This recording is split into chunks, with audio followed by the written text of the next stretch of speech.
សបិនឃើញដោះកងដៃពីរដងហើយបាទតាមជំនឿបុរាណកងដៃតំណាងឲ្យទ្រព្យសម្បត្តិឬរបស់មានតម្លៃហើយការដោះឲ្យគេដោយស្ម័គ្រចិត្តអាចមានន័យថាបងអូនជាមនុស្សទូលាយហើយក្នុងពេលឆាប់ហ្នឹងបងអូននឹងបានធ្វើបុណ្យឬជួយយកអាសាអ្នកដទៃដែលនាំឲ្យមានសេចក្តីសុខក្នុងចិត្តវាអាចជាប្រផ្នូលថាបងអូននឹង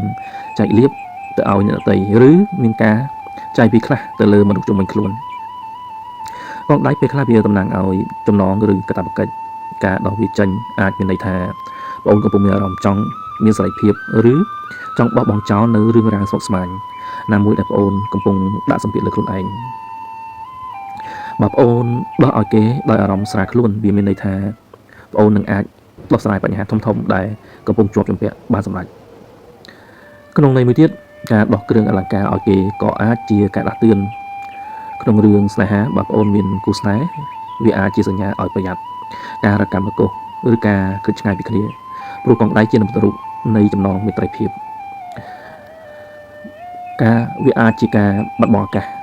សូមប្រយ័ត្នការបាត់បង់របស់របរឬការកក់ខានឱកាសល្អ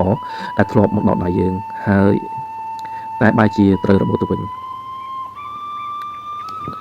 សំណួរសួរថាហេតុអ្វីបានជាយល់សពឃើញដល់ទៅពីរដងការយល់សពដដែលសង្កត់ធ្ងន់ថារឿងនេះនឹងកើតឡើងពិតប្រាកដឬបងអូនកំពុងតែគិតខ្វល់ខ្វាយពីវាខ្លាំងក្នុងចិត្តលេខ2ក៏អាចតំណាងឲ្យរឿងដែលតទៅនឹងដៃគូមិត្តភ័ក្តិឬសង្សារផងដែរ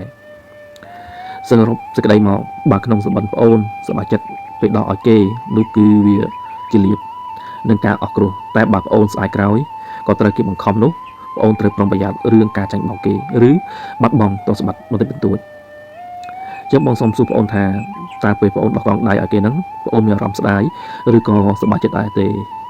ណាហើយកងដៃនោះជាកងដៃមាសឬក៏កងដៃអ្វីដែរ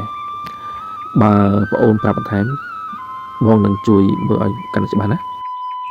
ចុះបងប្អូនវិញយល់យ៉ាងណាដែរសូមជួយខមមិនអរគុណច្រើន